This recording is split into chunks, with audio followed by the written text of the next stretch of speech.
谢谢你让我们有这样的一个机会，来到你圣殿，与弟兄姐妹一同来敬拜。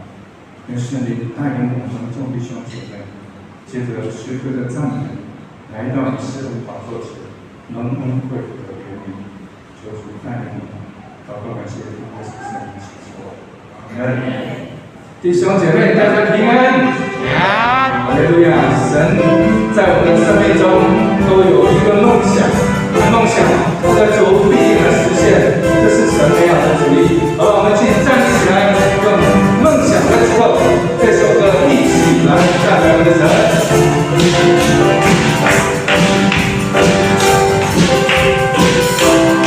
神在我们的生命中，神在我们的生命中，放下你的梦想和心，和心的那条道路。带着你，让它欢喜而在，站在一个人生命中，我放下你的梦想和心，这是人的条路。爱着你，让它欢喜，你给了自己信心，嘿嘿嘿，好有万事都行，嘿嘿嘿，你的阳光。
2、3，梦想 ，Let's go！ 拍手欢迎歌神来到我们当中，哎呀，再来一组。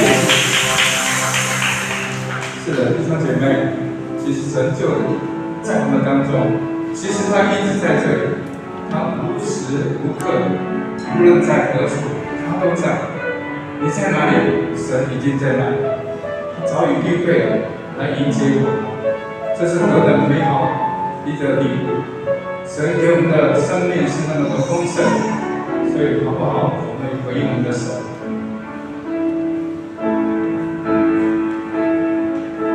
献上生命给最爱的耶稣，完全顺服，完全降服。因你恩典，使我可以侍奉你。你的宣召没有怀疑。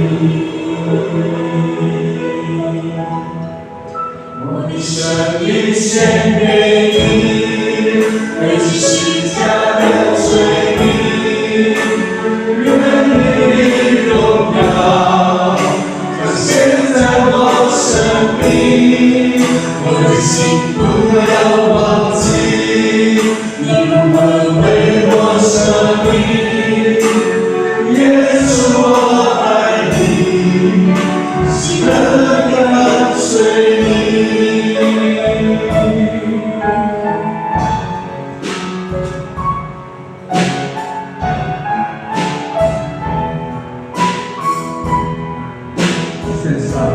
献上生命给最爱的耶稣，完全顺服，完全降服。因你恩典，使我可以侍奉你。你的宣召没有怀疑。我的生命献给你，为这世家的水泥，愿你的荣耀展现在我生命。我的心不要忘记，你如何为我舍命。耶稣，我爱你，喜乐跟随你。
我爱你，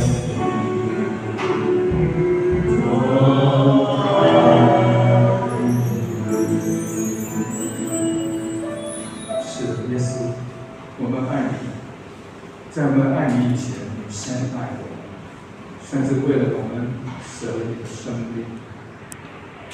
主，我们的生命在你面前是何等的宝贵。即使我们看我们的生命是那么渺小，但主重视我们每一个人的生命。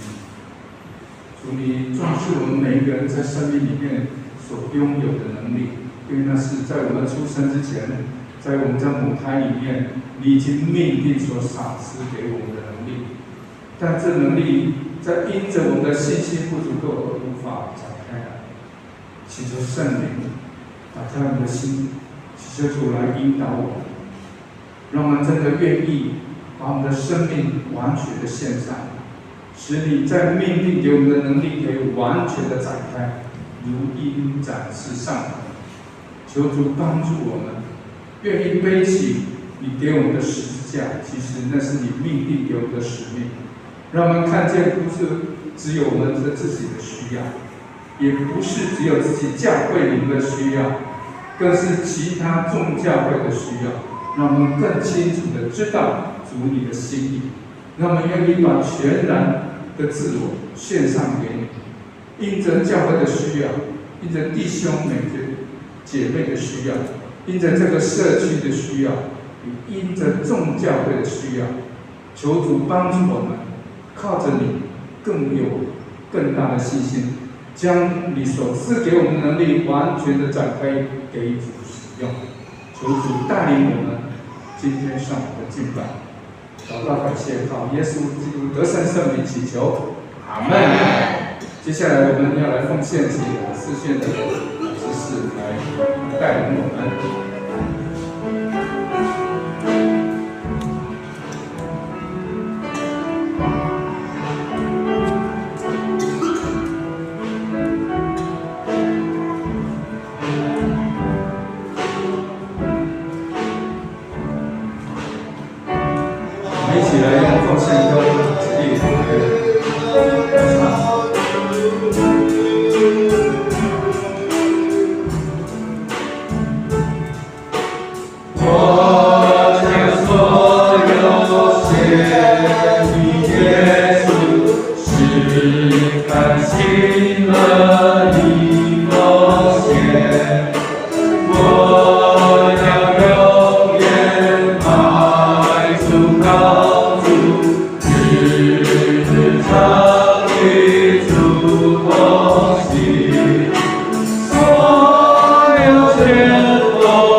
8月6号礼拜日下午3点30分将在花莲教会举行李国清牧师、张简地勤牧师授职礼拜，愿主赐福。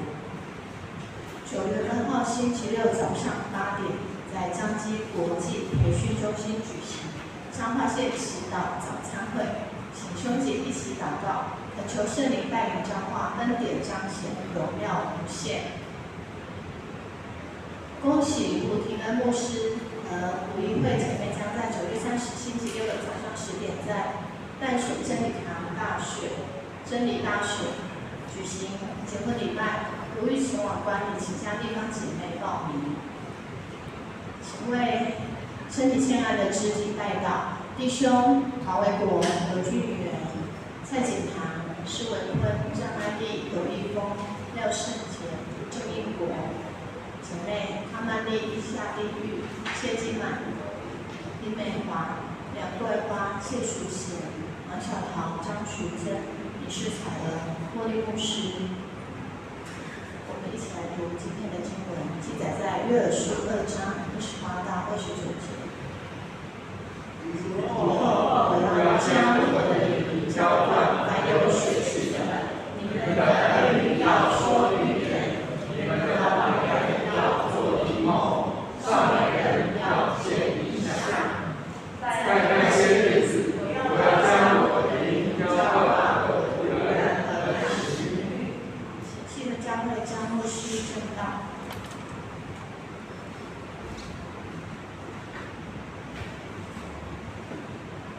庄牧师、茉莉牧师、各位兄姐，大家平安。我相信大家应该都有做梦的经验。可是睡醒之后，我们不记得记住刚才所做的梦，对吗？你每个梦你都记得的，请举手。哦，不简单啊，没关系。其实。根据心理学家的报告，我们每天都在做梦，只是我们不见得记得。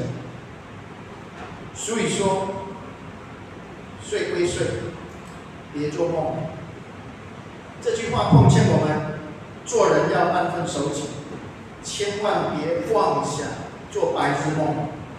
从这个角度来看，做梦好像不是很正面的事情。最起码梦反映的是跟自己的现实生活有不小的差距，也难怪有人会主张梦是现实的颠倒。在梦中所发生的事情，无论是多么怪异的事情，跟我们在现实生活的遭遇刚好都是相反的。为什么会这样呢？根据心理学家的研究，我们人类生存在2个世界，一个是意识的世界，掌管着并支配着我们大部分的现实生活；另一个是潜意识的世界，那是我们大部分在梦中所经验到的稀奇古怪的世界。无论我们是否明白意识和潜意识的世界，实际上我们是生活在这2个世界中，并且这2个世界互相有关联和影响。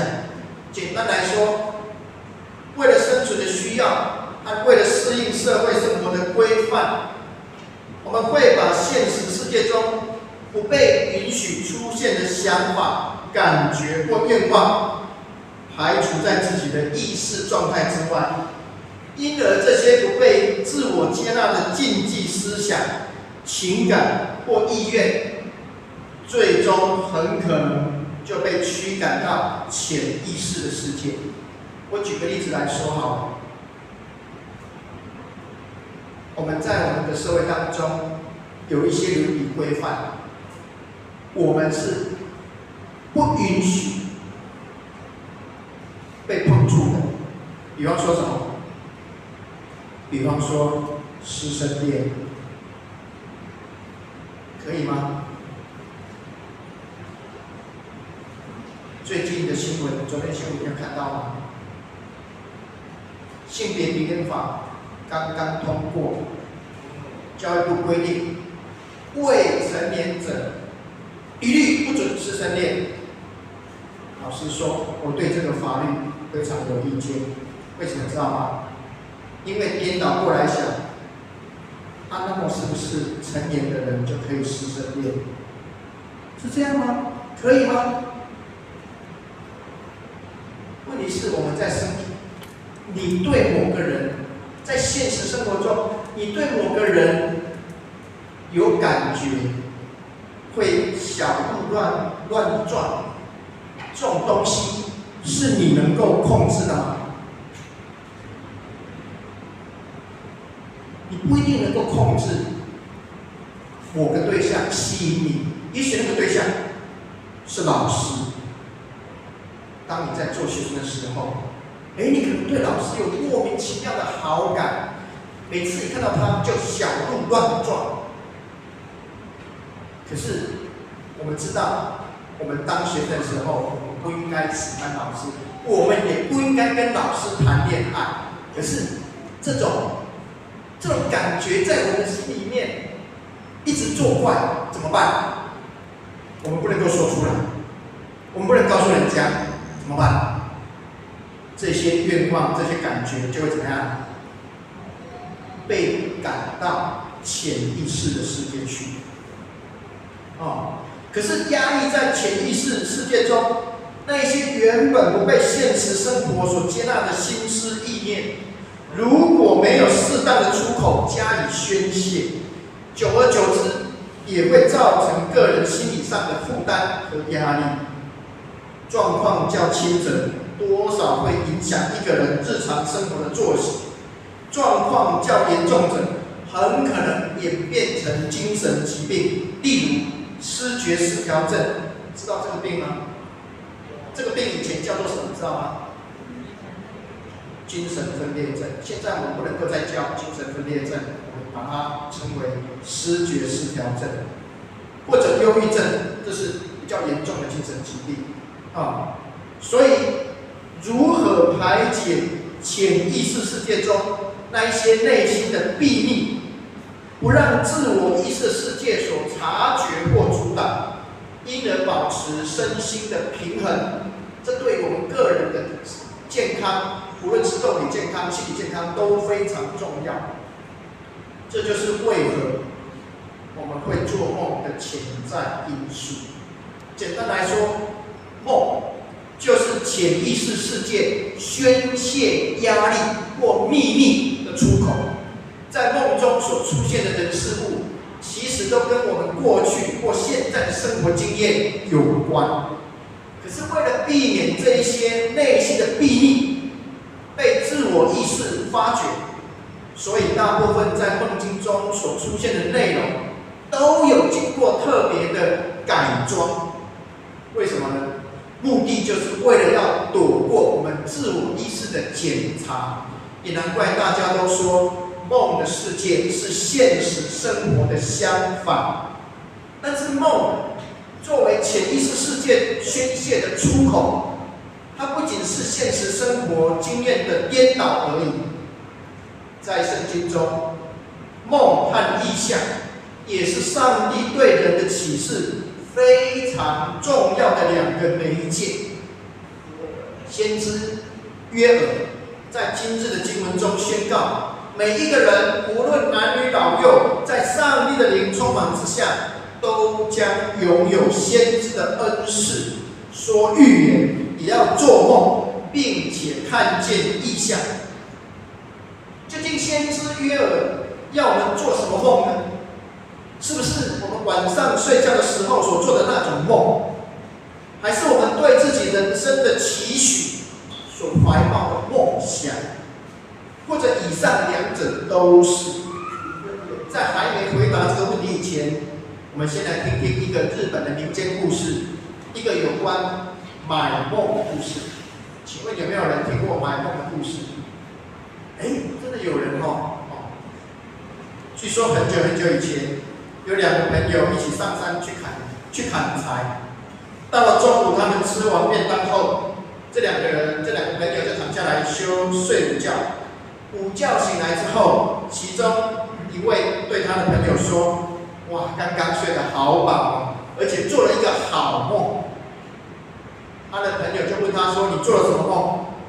他说：“他梦见在大阪最有钱的人，他的家庭后院有一座小山，那一座小山丘的底下埋藏着一个装满金币的盒子。”结果他的朋友听到做梦的人这样说之后，他就对他说：“这实在是一个很奇怪的梦啊！这样好，你把这个梦卖给我好不好？”这个做梦的朋友听到他的朋友说这样讲，他实在是不把它放在心上，因为从来没有人听过买卖梦的生意。你有听过人在做这种买卖吗？或许他想朋友只是跟他开玩笑，所以他也没有把他的朋友的话当真来看。可是他的朋友不放过他，一直在旁边纠缠着他。最后不得已，这个做梦的人只好把他的梦卖给了他的朋友。没想到买了这个梦的朋友，他回到家告诉自己的妻子说，他马上要出发前往大阪去找那个装满金币的盒子。他的妻子听了他的话以后，觉得他怎么样？发疯了。哪有人把梦中的事情当真？所以他太太想要阻止他，可是无论如何劝告或是责骂这个人都没有效，所以他的太太只好顺着他的意愿，凑足了钱让他去大阪。这个人到了大阪以后，果然找到了梦中那个有钱人的家。他向那一家的主人告诉自己的来意，想不到那个主人怎么样？很大方，答应叫他隔天再来，我让你刮倒。结果当天晚上，其实那个主人讲这样是不怀好意啦。为什么要隔天？因为他那一天晚上他自己就要开始刮了，他就叫他的仆人赶快来挖。结果他们挖，真的在小山丘的下面挖出一个盒子。哇，这个主人跟他的仆人很高兴，以为真的挖到宝了。结果把盒子打开一看，里面什么都没有，空空如也。这个有钱人，这个财主很生气，他觉得自己被骗啊，所以又气又恨，他就把盒子怎么样？又把它盖起来，然后再把它藏在原本挖的地方，等待那一位来路不明的客人隔天上来。到了第二天，那个买梦的人又来了啊，这个有钱人他就假装客气的告诉他：“哎呀，你可以随便到我的后山那边去挖。”结果这个做梦的人他就挖呀挖，这个买梦的人他就挖呀挖，他最后果真挖到一个盒子，他非常高兴，把它打开来一看，结果怎么样？有钱币在里面吗？一样没有，一样是空空如也。结果这个买梦的这个人非常失望，他就垂头丧气的回家了。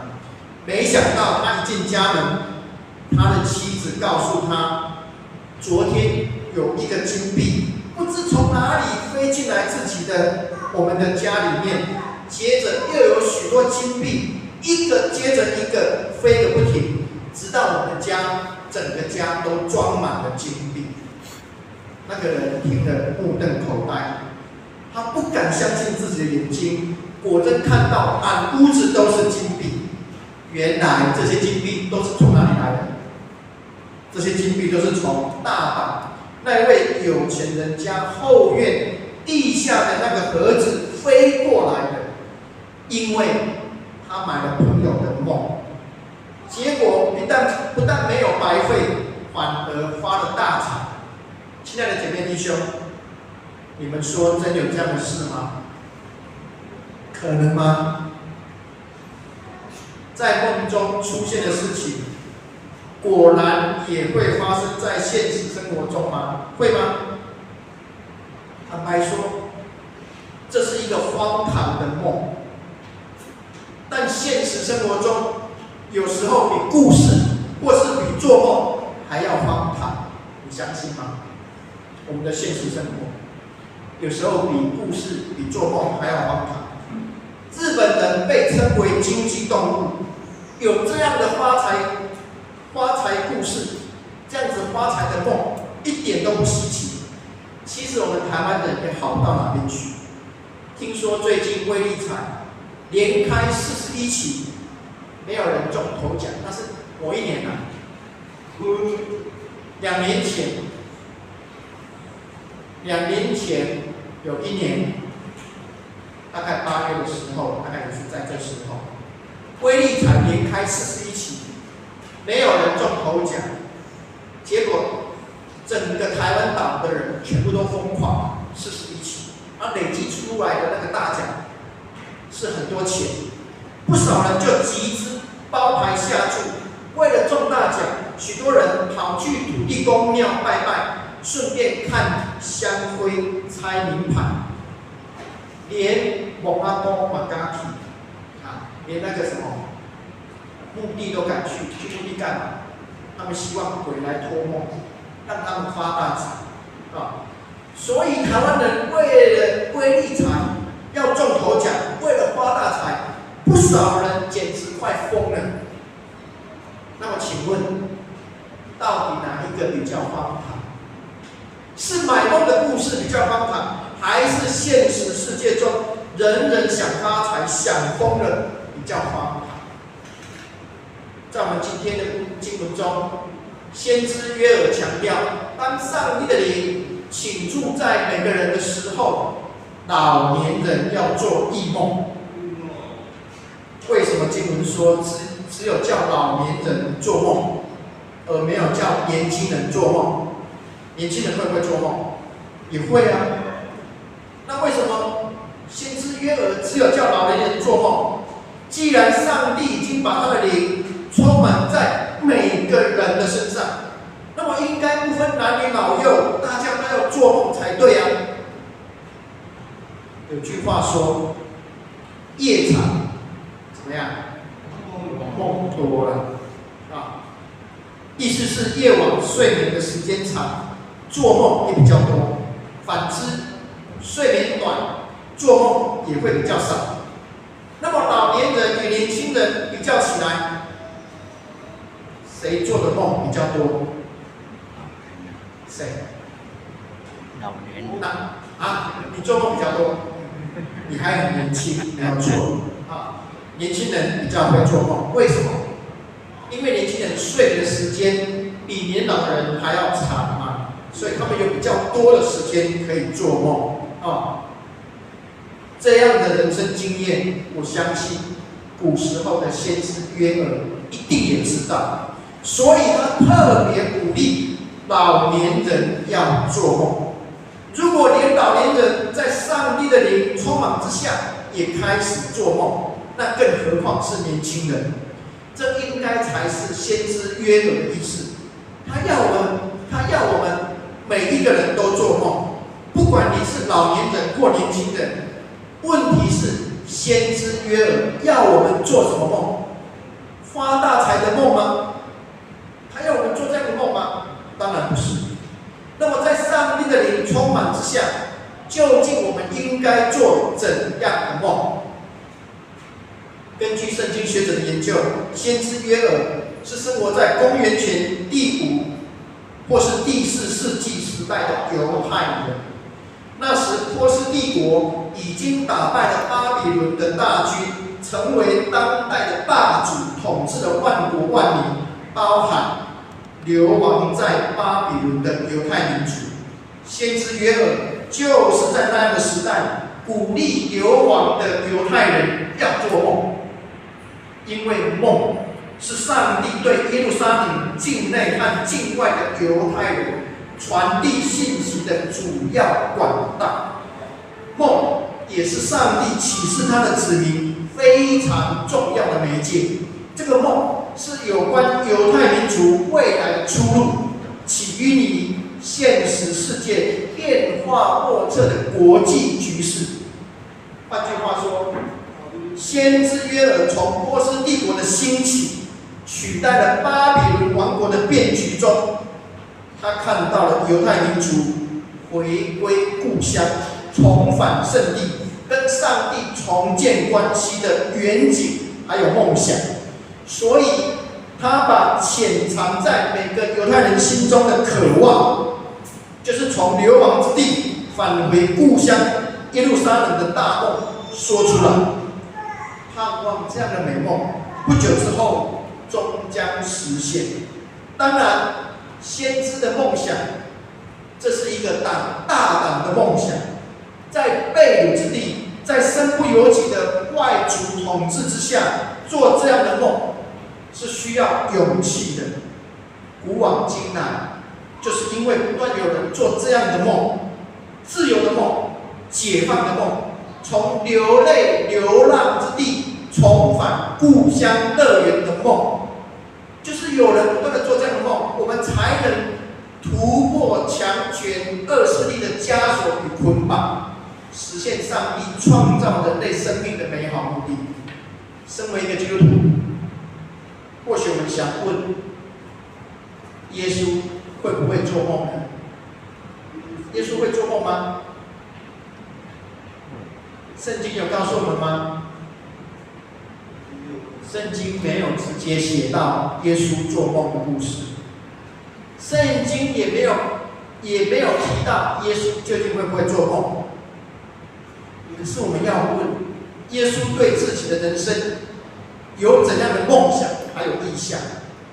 从圣经见证耶稣的故事中，我们知道耶稣是完全的神，也是完全的人。那么，如果耶稣是人，他要不要喝水？他会不会感到疲累？会。那么他在晚上睡觉的时候，会不会也像人一样需要会做梦？会不会？想当然也会嘛，这是推论，简单的推论。他是人，耶稣是人，完全的人，也是完全的神。那么耶稣是人，就跟我们人一样，他也需要喝水，他也会疲累，他在晚上的时候也需要休息。那么当然他也会做梦，因为我们人会做梦。果真如此，耶稣和我们一样，他在晚上休息睡觉的时候也是会做梦的。耶稣同任何人一样，对自己的人生有梦想，也有抱负。但耶稣跟我们大部分的人不同的是，耶稣所做的梦不是发大财，也不是梦想拥有地位或权力。那么耶稣所做的梦究竟是怎样的梦？就让那位回到故乡拿撒勒会堂的耶稣自己来告诉我们吧。耶稣说：“主的灵临到我，因为他拣选了我，要我向贫穷的人传佳音。他差遣我宣告，被掳的得释放，失明的得光明，受欺压的得自由，并宣告主拯救他子民的恩典。”亲爱的姐妹弟兄，这是耶稣的梦，多么高贵，也多么困难的梦。耶稣为了这样的梦想，奉献了自己的一生。广义来说，整部圣经其实都在诉说一个有关上帝的梦的故事。圣经是一本梦的书，是有关于上帝的梦。这个故事开始于创世纪的伊甸园，结束于启示录最后那个修复乐园的伟大意象。创世纪的伊甸园告诉我们什么？人类原本活在跟上帝快乐的活在伊甸园中，但是时间很短暂，就被赶出乐园，对不对？创世纪的伊甸园的故事，其实也叫做失乐园的故事，失去乐园的故事。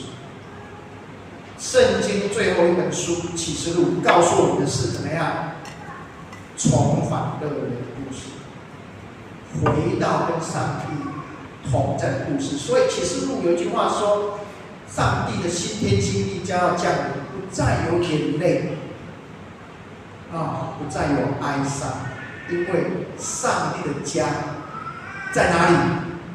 在人间。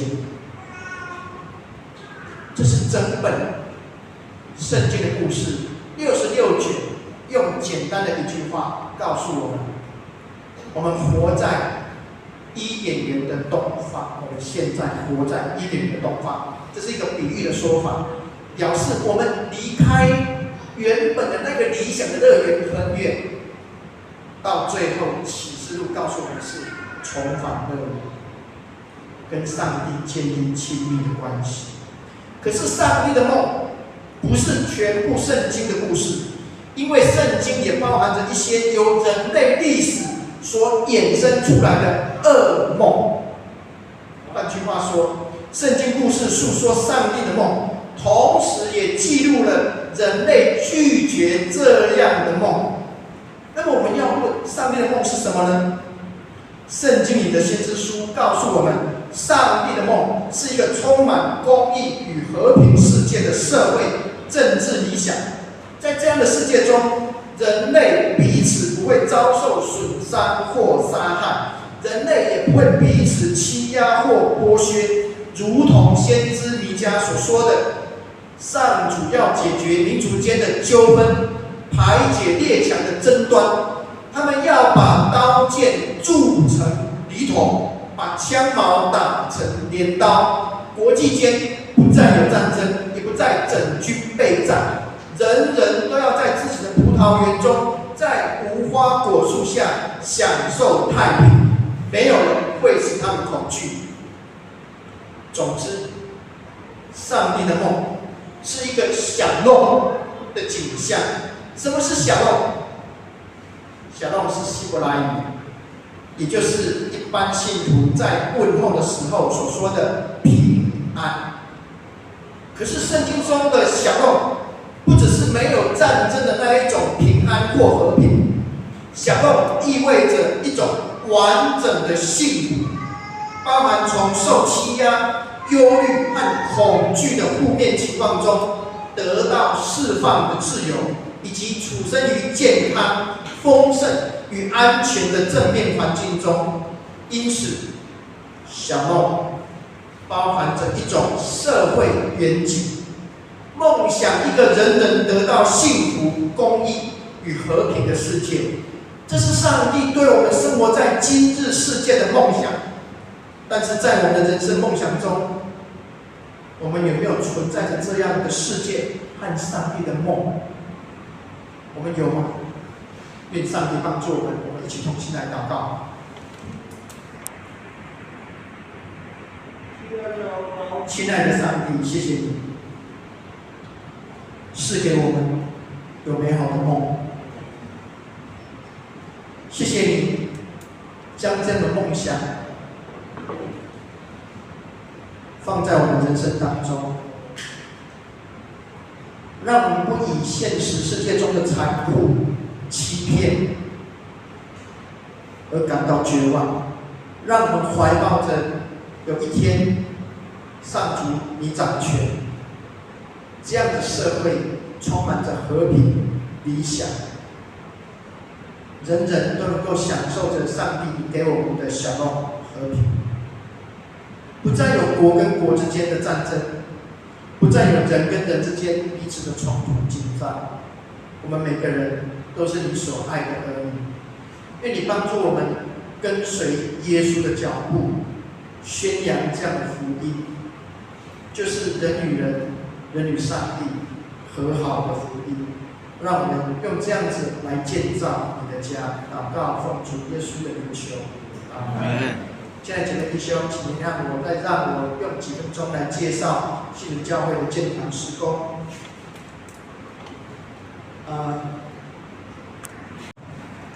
很多人谢谢你放下来。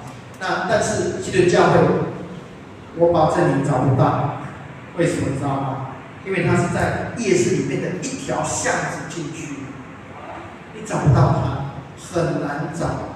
巷子中的教会有一些问题，停车的空间不够，还有信徒教会我我看这张照片，它其实是一连串的这种建筑物啦，墙壁跟左右邻居是连在一起。这样的建筑物有一个很大的问题，就是彼此会互相干扰。隔壁那一个爸爸妈妈在骂小孩的声音，也许你在这里就可以听到，这就是连续壁的问题啦。好，那当然相反的，教会在礼拜天聚会礼拜的时候，唱歌的声音也会影响到我们左右的邻居啦。新人教会跟我们路兰教会一样，我们是9点半台语礼拜，11点华语礼拜。我们华语礼拜的时候也有跟日本教会一样，我们也是用敬拜赞美，也是用传统的爵士鼓，我们没有高级用到电子鼓。电子鼓的话就比较小声一点，对不对？传统的爵士鼓一打下去，我们左右邻居大概都受不了啊。所以当我们基督教会主日礼拜的时间在聚的时候，我们吟诗赞美上帝很快乐，可是我们左右邻居很痛苦，为什么？因为他们在睡觉，我们不要怪他们，因为他们很多人礼拜一到礼拜五，甚至礼拜六还要工作，好不容易礼拜天想要睡久一点，可是因为有新人教会在他们的隔壁，所以他们就没有办法能够好好的休息啊。那我到新人教会牧会大概已经有8年多，至少有3次。我们台语礼拜晚结束的时候，我们走出教会的大门，在巷子口那边，兄弟姐妹彼此请安。我在那边牧会8年，至少遇过3次，让我们邻舍从上面泼水下来，因为他觉得我们太吵了。这也是巷子口教会的一个很大的困扰，因为巷子的教会它巷子很长，如果你的住家是在巷子里面，你应该会有这样的经验，2、3个人讲话会有回音，特别是在晚上的时候，不需要很大声的，只要2、3个人讲话，它的巷子很长，所以会有回音。所以我在那边牧会了接近8年，至少有3次，我们主日礼拜完之后，被人从上面泼水下来。这也是为什么我们不得不思考，一定要把教会移出去，另外找地方来盖教会。可是，在台中这样子一个都市区，你要另外找土地来盖教会，这是何等的困难！所以这也是为什么我们经过了40、50年，我们仍然没有找到一个适合的地方来盖新的礼拜堂。但是感谢上帝，人是不能，在神凡事都能。2019年，我们在水南的经贸园区买到了一笔土地，104坪，1坪56.4万，听起来好贵哦！光买土地我们就花了接近6000万可是我告诉大家，我们2019年买到这笔土地，2019年 COVID-19 爆发了没？还没。2020年的年初，全球疫情爆发可是因为我们台湾政府守护得很好所以隔年2020年的暑假，很多人都在台湾岛内旅游那台湾的房地产有没有受到疫情的影响？老实说，刚开始有。2020年一开始的时候，台湾的房地产，特别是办公商业大楼，因为受到疫情影响，因为没办法做生意，所以办公商业大楼受到很大的影响。但是土地的价格没有受到太大影响，房屋成屋的价格没受影响，土地价格没受影响。所以2020年，我们2019年买到那笔土地，2020年我们再去那边的附近的土地去问的时候，你知道一坪土地涨到多少？1坪土地涨到100万。现在，你不要说牧师乱讲，你可以用网络上去找，你把它 Google， 你去 Google 水南经贸园区附近的土地，现在不管大小地，不管好坏地，一坪最起码土地哦，一坪最起码80万起跳，不管好坏，不管大小。所以我们在2019年用一坪56.4万买到这样子一笔土地，算是合理的价格啊，不是特别贵啊。可是因为我们只有不到30户的家庭，老实说，即使不是特别贵，对我们也是很大的负担。我们没有钱盖礼拜堂，只能够请营造厂用最简单的钢骨结构啊这样子的方式来盖礼拜堂。我们请厂商来估价，地上2楼、地下1楼。2019年的时候，厂商估价是2200万，但是我们没办法马上盖，因为还要申请建造。光申请建造，财产法人申请建造的时间非常的麻烦，需要很久的时间。我们光申请建造就花了2年的时间。2021年我们才拿到建造，所以准备在2022年开始盖的时候，我们再请厂商来估价。结果经过了2年，那个价格不一样了，2200万变成3680万。因为水泥、因为钢铁都涨价了，还有一个很重要的原因，因为乌克兰战争、塞港的问题，造成整个建造成本大涨。还有一个很严重的问题是台积电。台积电在疫情的时候到台南、到高雄，可能也有在我们中部这边设厂。结果在疫情的时候，台积电为了赶南科的工厂，他用1天8000块的工资去抢绑铁筋，还有水泥土做的师傅，1天8000块，有哪一个营造厂能够抢得过台积电？没有，所以造成整个那一个营造的成本都涨价，这也是为什么后来我们在请营造厂来估价的时候，它变成不再是2200万，变成是3680万。对于这样子的情况，当然我们觉得是很大的打击，可是我们仍然抱持着信心，我们相信上帝会为我们在前面开路。这个就是我们未来要建造新礼拜堂的地方。是蛮靠近2个大学，一个是中国医药大学的新校区。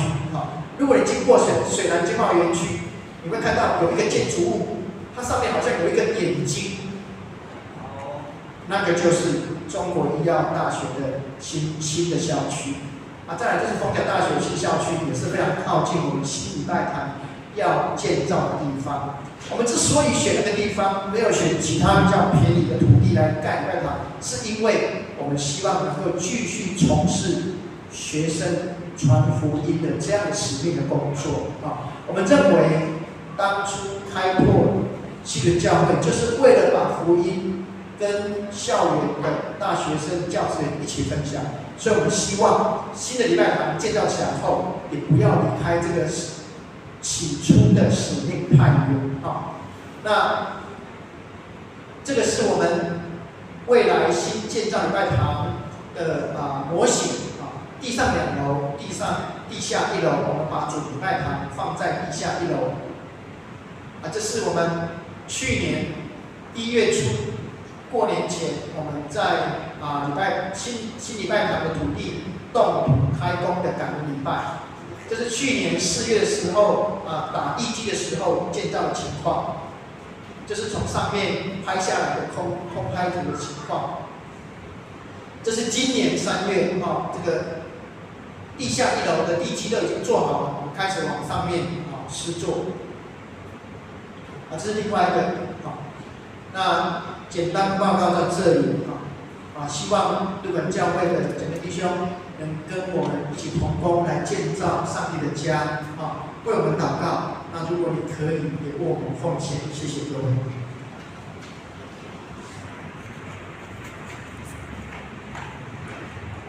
我很高兴再来1年愿意再继续奉献的弟兄姐妹其实我没有去过逢甲夜市之前，我就是先去西屯教会，感谢主我是因着我在当传道的时候，有一个学生他就读逢甲大学，所以我在中山教会的时候，他就邀请我去给他们的团契有一个短讲，所以我知道那是在一个巷子里面，然后实在是很不方便，而且出乎我想象的那一种很窄就是真的很窄，而且换厝啦，一堆换厝来对一边，很像中山教会以前还没有天堂以前，也就是那个第一张相片，真的就是很久以前那时候找的。那我们其实刚刚已经收奉献，那我们从那一章介绍那个西屯教会里面，西屯教会不到50年，牧师有50年了吗？有明年50年。你知道他们出了多少的传道人吗？就是接待做学生工作，已经25个了。我换算一下，如果以鹿港教会的话，那我们这样子的比例的话，我们至少应该要有他们的3倍吧。那求主真的也给我们有那个西屯教会虽然这样子一个很 narrow 的一个教会的那个场地，然后人数也只有20户，但是因着他们在那里所做的这样的施工，竟然可以有到目前就有25个传道人那这样子，其实当你奉献在这里的时候，神祝福你。你看，在水南经贸，然后我真的是很意想，也很期待。那我们其实是投资在天国的事业，对不对？对，所以每一次当有人来募款的时候，其实不管你多少，你一点，神就纪念那个真的是投资在天国的事业里面的最好的那我先将我们上一堂到目前为止。教会有4万块钱，先给那个张牧师好不好？然后我们随后那我们如果你有心再继续奉献的真的是，愿神大大的赐福，也让这个西屯教会得人如鱼继续那我们一起来唱这个回应诗小小的梦想。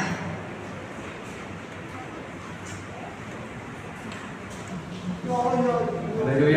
弟兄姐妹，我们一起起立，让我们这首小小的梦想来回应今天。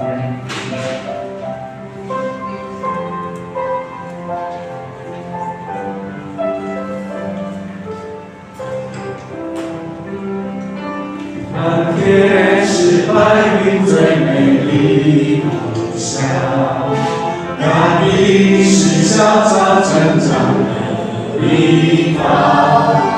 海洋是河流淌泻的奔放，梦想是未来幸福天堂。小小的梦想能成就大事，只要仰望天父的力量。小小的梦想能改变世界。带来一点的盼望，蓝天是白云最美的梦想，大地是小草成长的地方，海洋是河流淌泻的奔放，梦想是未来幸福天堂。小的梦想能成就大事，只要仰望天父的力量。小小的梦想能改变世界，带来一点的盼望。耶和华是我们的力量。光鲜的为主照亮来发光，简便的道路全然交给他，他不同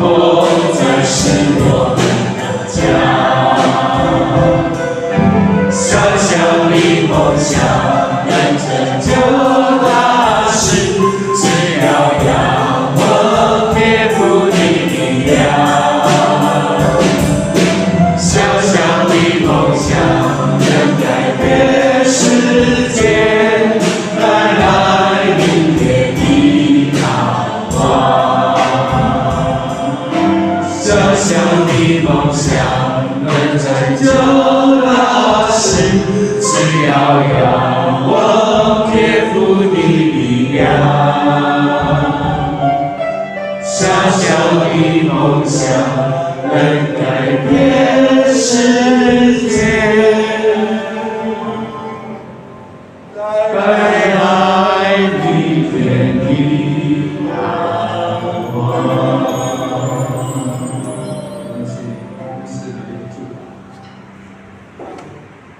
让我们一起来领受天上的祝福。愿天父上帝的慈爱、耶稣基督的恩典、圣灵的感动，时时与我们同在，从此时直到永永远远。阿门。我们一起来唱这首歌，愿我们